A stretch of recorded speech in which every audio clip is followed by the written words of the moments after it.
YouTube, welcome to my channel, Craigor's Fish. Today I'm going to be featuring the Frontosa tank. It's a 225-gallon marine land tank. It's 6 foot long, 2 foot deep, 30 inches tall, and houses 5 of the original 7 that were in this colony. This colony is about 5.5, 6 years old.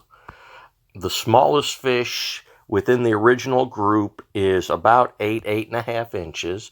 The largest fish in the group is around 12. And they've been raised together and grown up together and still seem to be doing fine amongst themselves. As you can see, I'm running a combination of white and black sand. I probably need to add some more black sand to it. The fish seem to not show as well with the white sand. So here in the near future, I'm probably going to add another 20 pounds of the black sand. In the back, you can see the inputs for the 4 704 Sun filters, canister filters, and I also run 2 sponge filters in this tank that are hooked to my central air unit. I run sponge filters in all my tanks. It's on a central air system with a Jebco linear piston air pump.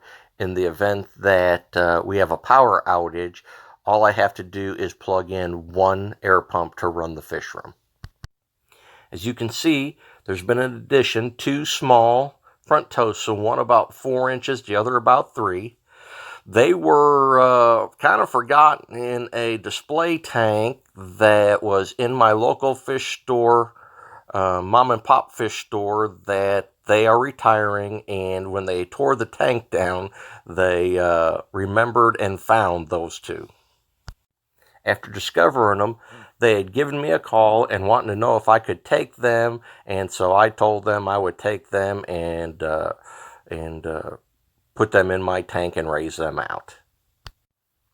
I'm feeding this group Northfin Jumbo, the 6mm pellet, 1 time a day, and they seem to be really thriving on that. Good colors.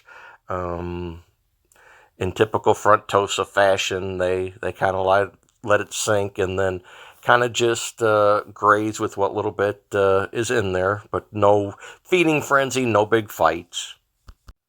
I'm currently feeding the 2 little ones a pinch of 2mm Northfin cichlid pellets, and they seem to be enjoying it. Right there you can see where the bigger of the 2 rescues. He likes to go between the rock and the pipe, while the littler one has a little nook cut out behind the sponge filter in the back left-hand corner. Maintenance on this tank is pretty easy. They're usually about 30 to 50% water changes. I have found really I could go 10 days and just be starting to creep up around the 40 parts per million on the nitrate. I sometimes go 10 days, a week, sometimes 2 weeks on water change on this big tank with the group that's in there. I've kind of found through doing testing with the Tetra test strips that really I don't see higher nitrates till at least 10 days. So I just found that there's really no reason to do a water change when it doesn't need it.